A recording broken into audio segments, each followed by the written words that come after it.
The Alberta provincial election will be here before you know it. Now, we extended interview invitations to the leaders of the four main parties. Time-wise, some didn't really work out. Other ones did.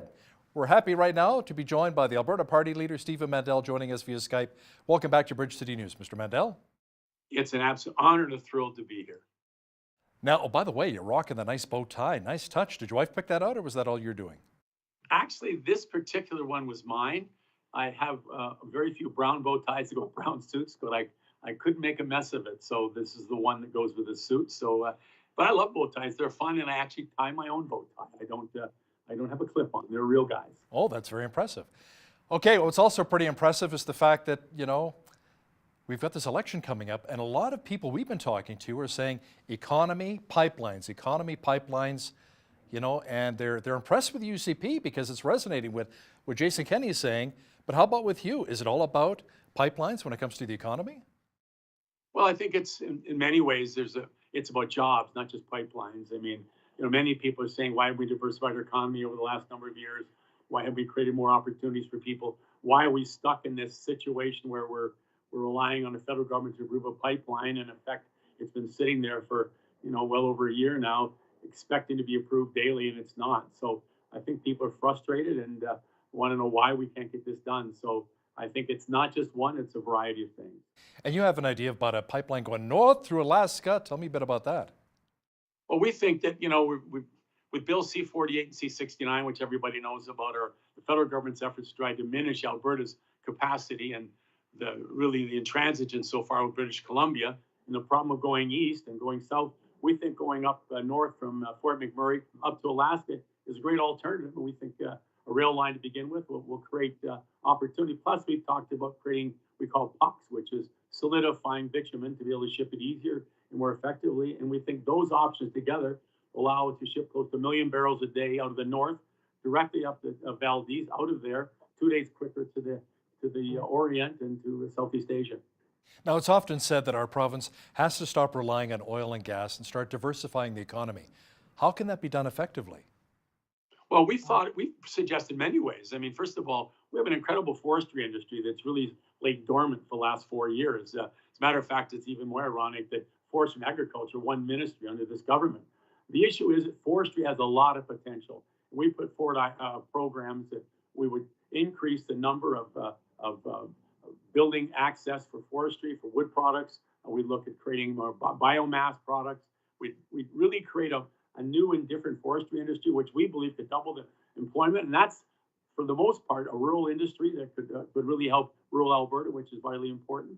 We also talked about the medical research. We talked about technology. And also, there's a great opportunity when we talk about self-driving cars or, that new industry that's coming forward, which we believe is going to be the great in the future. I'm glad you brought that up about the autonomous vehicles. You have some ambitious plans to build new highways on QE2 Highway and create Canada's first corridor for self-driving vehicles. Are you looking at positioning Alberta as a world leader of those autonomous vehicles? Well, we have, yes, but it's logical. Alberta has the climate. We have an awful lot of our lands have been surveyed to make sure they'll match into computers. We have the technology right now. They're doing a research project in the Edmonton area, and we have a tremendous amount of technology in this province to apply to it. We need to work with one of the automotive companies to become a testing ground, and then the tremendous amount of technology that's going to come out of this will I think change so much of what's going on in the world of automotives, but not just then, all kinds of opportunities.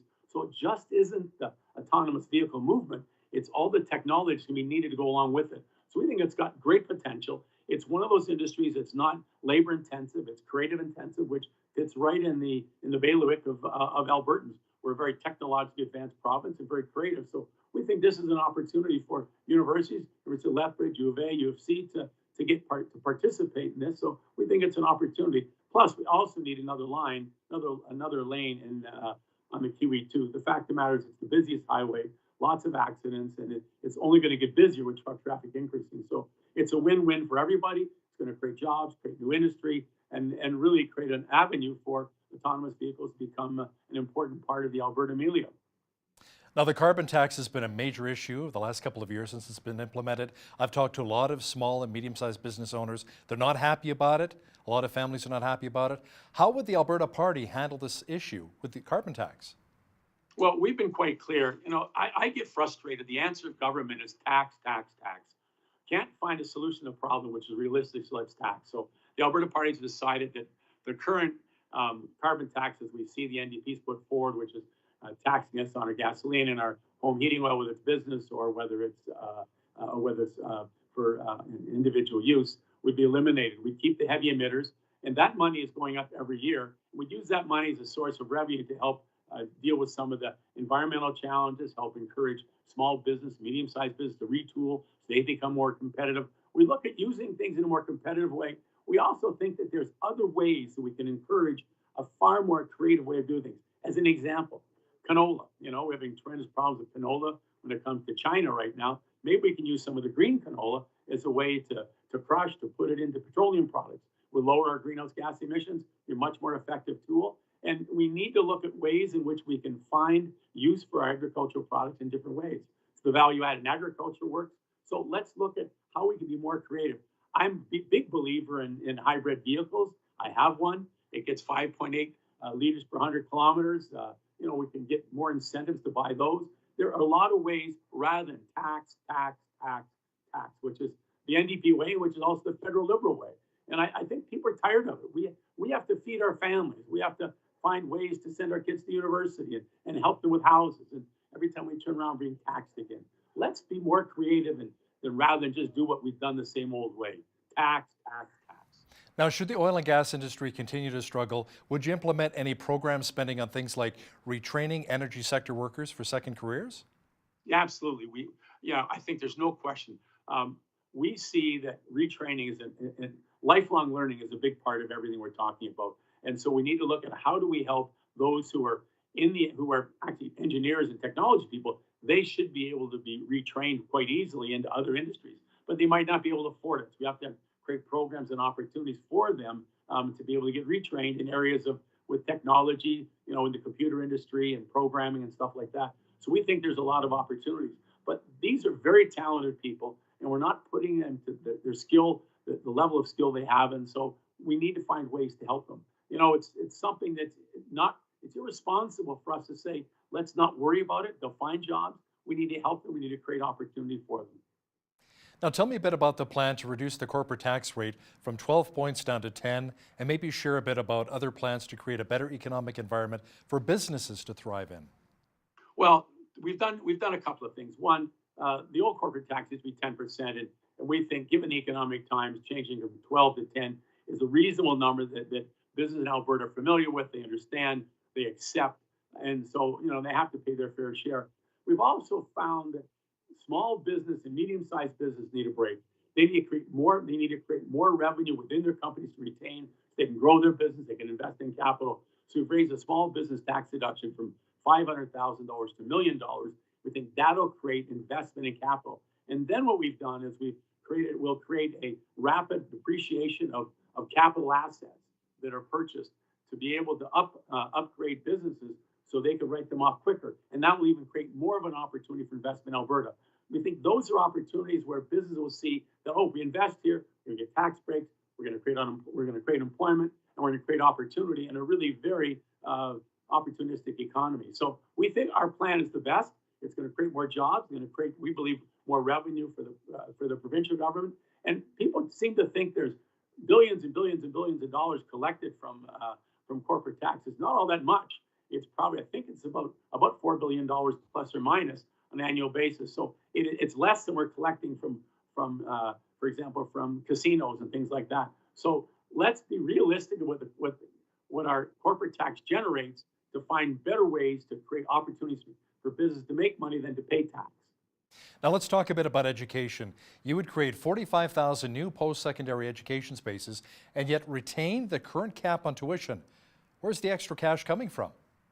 Well, government's going to have to help. I mean, first of all, we believe there's capacity, and we don't mean there always these classes are going to be only put in Edmonton, Calgary, Lethbridge. We think there's a real need for more students in other communities across the province. There's 26 post-secondary institutions, and we think that they can find ways to get increase their attendance by using their facilities better. So, but we see that our universities are the growth of the future. If we're going to be an economy that deals with tomorrow's world, we have to have an educated, trained community. And so having post-secondary institutions is vitally important. We're one of the lowest in the country per capita basis of those that are going to post-secondary. And so many of our families right now are sending their kids outside of the province because they can't get space in the province. As an example, if you want to get into science, I think you need Edmonton or Calgary, you have to have a 90% average. That's ridiculous. What happens if the genius has 75% or 80% and he can't get in? So let's look at Alberta. How do we grow it here? But how do we then retain those kids here when they graduate university and the kind of jobs we want them to have in technology and engineering and et cetera, they can be a part of our future economy here. We want people to stay here, and by having the space here, they're able to do that. And let's be fair, and let's be clear. Education is the great equalizer in our society. It's the responsibility of all of us to work together to build a system that has a great foundation, that believes in education, that creates education. That's preschool education, that's K-12 and post-secondary. And the money we will have to spend, we will find in other areas where government is spending money, we believe quite frivolously. Let me ask you something. You put a lot of emphasis on education, and rightly so. My son graduated an honor student from a college. With student loans, he's $25,000 in debt. He cannot find a job in his industry. How will you, Mr. Mandel, help students like my son? Okay, first of all, we're beginning to reverse bursaries and grants to loans against your taxes, instead of against your taxes.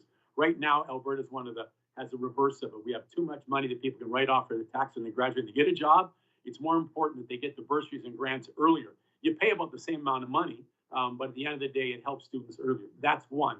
Two, we need to look at diversifying our economy. A diversified economy can create opportunities for people in a greater way. So when your son or your daughter or your grandson or granddaughter graduates university, they'll have a lot of different options in their own field. Right now, we're very narrow. It's a very narrow world that we look at in Alberta. How do we expand? How do we create more opportunity? And we think by increasing our post-secondary, we'll increase opportunities. But we also have to make sure these kids don't come out of school massively in debt. And finally, on our, as far as us, how we believe it, students will not have to pay back that debt until they get a job in the chosen field. We're not going to make students go broke or have to live on in horrible conditions because they have to pay a debt back when they can't get the job they were trying to get when they went to university. We've got to find a better, softer way to do it. We deeply believe in post-secondary. We believe in these young people are going to build our province, and let's make sure we don't make it so difficult for them that they're not going to succeed. Now, I understand that you disagree with Jason Kenney's proposal to allow teachers to use their professional discretion to inform parents, when necessary, about their child's struggles with sexual identity issues. Why is that a good idea to keep this secret from their child's own loving parents? Well, let's be fair. If a child, and I don't mean somebody, 7, 8, or 9 years of age, this is usually someone who has a good understanding of their sexual orientation, that if they believe their family shouldn't know, then we shouldn't be outing them, as they use the word. Because remember, about 40%, we've been told, about 40% of the kids on the street are from families who are from the LGBTQ community. And that's scary. So if a child doesn't feel that it's safe for them to do it, we shouldn't be doing it. They have rights too. People forget that a child has rights when it comes to their rights versus their parents. And I think it's vitally important we understand the ramifications of a child saying, wait a minute, school, if you tell my parents I'm going to be kicked out of the house, that's not something we should pursue. Now, healthcare is also a big budgetary item for every province, yet we still have long wait times and not enough hospital beds. What is the Alberta Party plan to improve healthcare? Okay, well, first of all, I'm trying to think of the right word. It's a process we need to improve. Our emergency rooms need to have beds in the hospital. And if they can't have beds in the hospital because people have not been recuperated in a way and not moved into transition care, into long-term care, we've built very few long-term care beds under the current NDP government. We need long-term beds, we need transition care, and we need better home care. If we begin to look and understand the patients in a holistic way and the environment in a holistic way, we'll find a better way to treat the patient and make sure that the whole idea is transition. once you're in the hospital, let's find ways for you to get into another form of care, whether it's back home with home care, whether it's in a long-term care with necessary supports. But it's not about watching people flounder in a bed in a hospital in acute care without getting the right support systems. And I know that all the people in the system care a great deal about them, but there's just not enough creativity in the system to make it work better. So we've suggesting that the Alberta Health Service put together a plan of how do we integrate emergency rooms, acute care, transition care, long-term care, and home care into a system that looks at the patient holistically and finds way to treat the patient better so that they can recuperate better. And then at the same time, we need to look at all of our facilities in the province. You know, we had tremendous facilities. We have a lot of very good facilities, but we've let our system fall apart pretty well. You know, if you look at, I was in my brother-in-law was in Foothills for over a month, and boy, I'll tell you, that hospital needs a lot of work. And so we need to invest in refurbishing the existing hospitals we have. Lethbridge I'm sure can use some additional help, and put a plan together across the province, both rural and urban, on how we're going to integrate that so our system becomes more effective. Healthcare is vitally important. We do it efficiently, effectively. It's a public healthcare system that's absolutely mandatory in our mind. We cannot have anything but public healthcare. But how do we do it better? How do we be more creative? And I think currently this particular government is looking at spend money with very poor results. So our party will find a much better way to create a more efficient, effective, dynamic system that's going to create and maintain our public healthcare system, but at the same time be more innovative and more creative and allow our system to do that too. Stephen Mandel, leader of the Alberta Party, thanks a lot for joining me today.